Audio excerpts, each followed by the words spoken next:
Depuis que l'être humain s'interroge sur le sens de son existence, une même idée revient, encore et encore, sous des formes différentes, à travers les siècles et les civilisations. L'idée que le monde n'est pas livré au hasard, que derrière ce que nous voyons, il existe une organisation invisible, une intelligence bienveillante, et surtout des intermédiaires entre cette intelligence supérieure et nous.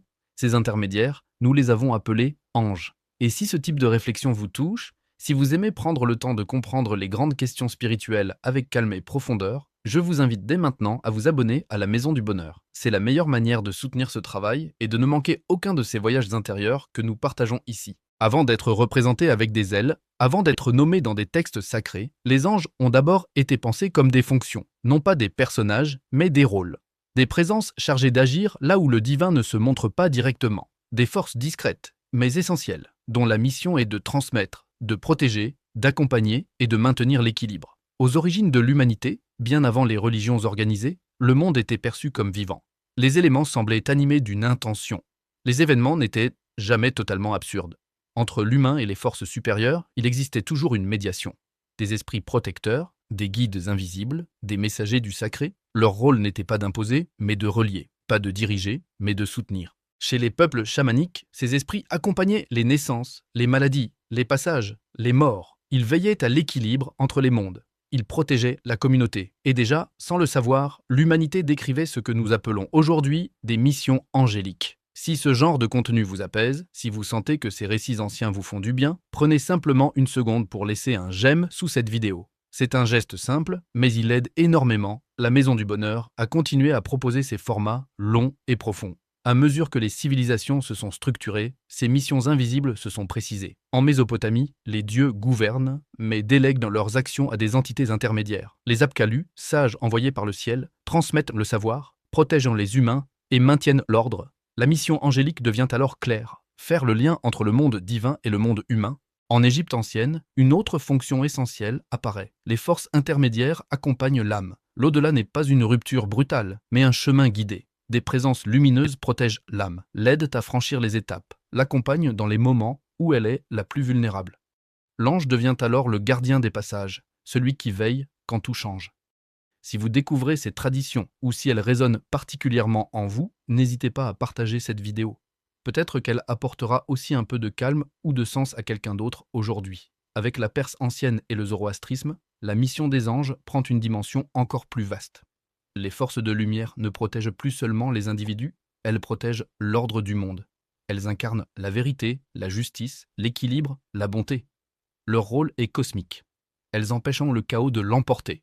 L'ange devient alors le gardien de l'harmonie universelle. Dans le judaïsme, cette vision s'organise avec une grande précision. Un ange n'existe pas pour lui-même. Il est une mission incarnée. Il apparaît pour transmettre, pour protéger, pour guider, puis disparaît. Certains annoncent des événements, d'autres accompagnent les peuples. D'autres encore inscrivent les actions humaines. Le monde invisible devient une organisation cohérente, structurée, rassurante. Le christianisme approfondit encore cette organisation. Les anges sont hiérarchisés selon leurs fonctions. Certains sont tournés vers la contemplation divine, d'autres régulent les lois du cosmos, d'autres se rapprochent des humains pour les soutenir dans leur vie quotidienne. L'ange gardien devient une présence intime, discrète, personnelle, toujours là sans jamais s'imposer. Dans l'islam, les missions angéliques sont décrites avec une grande clarté. Les anges sont créés de lumière. Ils n'ont ni ego, ni désir. Ils accomplissent leur mission avec une fidélité absolue. Certains transmettent la révélation, d'autres veillent à la subsistance, d'autres enregistrent chaque action humaine, d'autres protègent et accompagnent. Chaque être humain est entouré, même lorsqu'il se croit seul. Si ces récits vous apportent un sentiment de paix ou de sécurité intérieure, je vous invite à rejoindre la communauté de la Maison du Bonheur en vous abonnant. Votre présence ici donne du sens à ce travail. Mais ces fonctions ne sont pas propres aux religions monothéistes. En Inde, des êtres lumineux veillent sur les éléments. Dans le bouddhisme, certains êtres éveillés choisissent de rester proches du monde pour aider les autres. Dans la Grèce antique, des guides intérieurs accompagnent chaque individu. Partout, les formes changent, mais les missions restent étonnamment semblables. Transmettre, protéger, guider, accompagner, maintenir l'équilibre, soutenir dans les passages, aider sans contraindre, éclairer sans imposer, et c'est ici que quelque chose d'essentiel apparaît. Les anges ne sont pas seulement des figures religieuses, ils sont une réponse universelle à un besoin profondément humain, le besoin de ne pas être seul face à l'existence, le besoin de sentir qu'il existe une bienveillance derrière le chaos apparent. Si cette vidéo vous a apporté un moment de calme, de réflexion ou de réconfort, pensez à laisser un commentaire. Même quelques mots suffisent. Ils permettent à cette chaîne de continuer à grandir et à diffuser ses contenus. Comprendre les missions des anges, ce n'est pas seulement étudier des croyances anciennes, c'est comprendre comment l'humanité a toujours cherché à donner un visage à la protection, à la guidance et à la douceur du monde. Et ce que nous avons vu ici n'est que le début. Car maintenant que nous avons compris pourquoi les anges existent et quelles sont leurs missions fondamentales, une question s'impose naturellement. Comment ces missions s'organisent-elles concrètement? Comment ces rôles se répartissent-ils? Et comment ces fonctions continuent-elles d'agir, aujourd'hui encore, dans nos vies modernes? Lorsque l'on comprend pourquoi les anges existent et quelles missions fondamentales ils remplissent depuis l'aube de l'humanité, une autre question s'impose presque naturellement. Comment toutes ces missions s'organisent-elles réellement? Comment ces rôles invisibles se répartissent-ils? Et surtout, comment ces fonctions continuent-elles d'agir aujourd'hui, dans nos vies modernes, souvent sans que nous en ayons conscience? Car si les anges ont toujours été présents dans les récits humains, c'est précisément parce que leur action ne s'est jamais limitée au passé. Elle s'inscrit dans une logique continue, silencieuse, discrète, mais profondément structurée. Dans presque toutes les traditions, le monde invisible n'est pas anarchique. Il est organisé, hiérarchisé, ordonné, comme si l'humanité avait toujours ressenti que la bienveillance devait, elle aussi, obéir à une forme d'intelligence. Dans les traditions monothéistes, cette organisation apparaît clairement. Plus un ange est proche de la source divine, moins il interagit directement avec le monde humain. A l'inverse, plus un ange est proche de l'humain, plus sa mission devient concrète, intime, quotidienne. Cette idée est fondamentale car elle montre que la protection et la guidance ne viennent pas d'un absolu lointain, mais d'une chaîne continue de présence. Dans le christianisme, cette organisation prend la forme d'une hiérarchie spirituelle. Certains anges sont tournés vers la contemplation pure, immergés dans la lumière divine, sans contact direct avec le monde matériel. Leur mission est d'exister dans l'amour et la connaissance absolue. D'autres régulent les lois invisibles qui maintiennent l'univers en équilibre. Et puis, plus on descend, plus les anges se rapprochent de l'humain, jusqu'à ces présences discrètes que l'on appelle anges gardiens, chargés d'accompagner chaque individu tout au long de sa vie. Dans l'islam, l'organisation est différente dans sa forme, mais identique dans son esprit. Certains anges ont des missions cosmiques, immuables, universelles. D'autres sont affectés à des tâches constantes, répétitives, silencieuses. Enregistrer les actions humaines. Protéger, soutenir, accompagner, observer sans juger.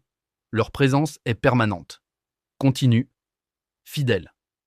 Et cette idée apporte une profonde paix intérieure à ceux qui y croient, car elle signifie que rien n'est jamais totalement invisible, ni totalement abandonné. Si ces notions résonnent en vous, si vous sentez que ces explications vous apportent un sentiment de calme ou de clarté, je vous invite à vous abonner dès maintenant à la Maison du Bonheur. C'est grâce à votre soutien que ces espaces de réflexion peuvent continuer d'exister. Dans les traditions orientales, l'organisation est plus fluide, mais tout aussi cohérente. En Inde, les devas sont associés à des forces naturelles précises. L'eau, le feu, le vent, la fertilité, la protection. Leur mission n'est pas de juger l'humain, mais de maintenir l'harmonie entre l'homme et la nature. Ils rappellent que la spiritualité n'est pas séparée du monde vivant, mais intimement liée à lui. Dans le bouddhisme, la notion de mission angélique se transforme encore. Certains êtres éveillés choisissent volontairement de rester proches du monde, non par obligation, mais par compassion. Leur fonction est d'aider, de guider, d'éclairer, sans jamais contraindre. Ils incarnent une mission profondément angélique dans son essence la plus pure. Accompagner l'autre jusqu'à ce qu'il puisse marcher seul. Dans la Grèce antique, les démons représentent une organisation encore plus intime. Chaque individu serait accompagné par une forme de conscience supérieure, une voix intérieure, un guide silencieux. Ce n'est pas une entité qui impose, mais une présence qui avertit, qui inspire, qui détourne parfois d'un danger. Là encore, la mission est claire, protéger la trajectoire de l'âme sans jamais la priver de son libre arbitre. À travers toutes ces traditions, une chose apparaît avec une étonnante constance. Les anges n'agissent jamais à la place de l'humain. Ils n'imposent rien. Ils n'annulent pas les choix.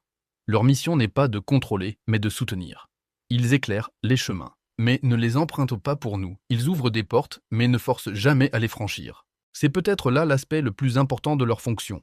Les anges respectent profondément la liberté humaine. Leur présence est une proposition, jamais une obligation. Une aide silencieuse, jamais une domination. Et cette posture explique pourquoi tant de personnes ressentent leur action sous forme d'intuition, de coïncidence, de synchronicité, plutôt que de manifestations spectaculaires. Si vous avez déjà vécu un moment où une décision s'est imposée à vous avec une clarté inattendue, si vous avez déjà évité un danger sans savoir pourquoi, si vous avez déjà ressenti une paix soudaine dans une situation difficile, alors vous avez peut-être déjà expérimenté ce que de nombreuses traditions décrivent comme une intervention angélique. Dans le monde moderne, les missions des anges se sont adaptées à notre manière de vivre. Ils ne parlent plus à travers des voix célestes, mais à travers des rencontres, des phrases entendues, au bon moment, des signes discrets, des ressentis profonds. Ils agissent dans les silences, dans les intuitions, dans les élans du cœur. C'est pour cette raison que tant de personnes ressentent aujourd'hui le besoin de symboliser cette présence, à travers la méditation, la prière, l'écriture, ou parfois simplement à travers un objet porteur de sens. Non pas parce que l'objet a un pouvoir en lui-même, mais parce qu'il devient un rappel, un ancrage, une manière de dire intérieurement « je suis ouvert à la protection, à la guidance, à la paix ». Si cette dimension symbolique vous parle, si vous ressentez le besoin de vous entourer de rappels bienveillants dans votre quotidien, vous pouvez découvrir l'univers de la Maison du Bonheur, pensé comme un prolongement naturel de ces réflexions. Un lieu où chaque symbole est choisi pour accompagner une démarche intérieure, jamais pour promettre des miracles. Les anges, au fond, ne sont peut-être pas là pour transformer le monde extérieur.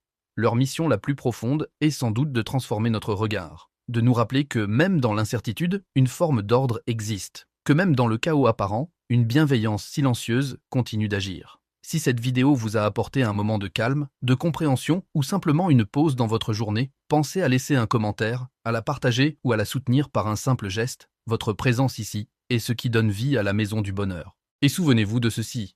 Quelle que soit la tradition, quelle que soit la culture, les missions des anges convergent toutes vers une même idée.